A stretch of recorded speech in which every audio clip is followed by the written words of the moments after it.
High, দিনটা ছিল 13 June, মানে বাবা মা আসার আগে ঠিক আর 3-4 দিন ছিল। তো সেই টাইমে না ঘরে প্রচুর কাজ ছিল, মানে ঘর পরিষ্কার করা, জিনিস জায়গায় রাখা।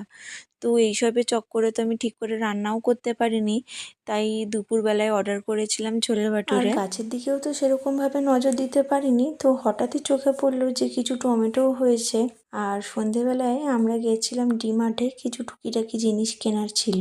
যদিও আমরা ঠিক করে গেছিলাম অল্প কটা জিনিসই নেব, আর সেই মতো লিস্ট করেও নিয়ে গেছিলাম, কিন্তু প্রতিবারই আমাদের লিস্ট মিলিয়ে আর জিনিস নেওয়া হয় না। একটা একটা করে নিতে নিতে অনেক জিনিস নেওয়া হয়ে যায়, কিছু অদরকারি জিনিসও নেওয়া হয়। আর এবারেও সেম জিনিসটাই হয়েছে। তো যা যা ভেবে গেছিলাম তার বাইরেও অনেক জিনিস নিয়ে চলে এসেছি। যেমন এই আজমালের পারফিউমটা নেওয়ার কোনো প্ল্যান ছিল না, কিন্তু সৌরভ তো পারফিউম খুব ভালোবাসে, তো যতবারই আমরা কেনাকাটা করতে যাই তো একটা না একটা পারফিউম তো নেবেই নেবে। দেন বাড়ি এসে সব জিনিসগুলোও গুছিয়ে নিলাম, আর এইভাবেই আজকের দিনটা কেটে গেল।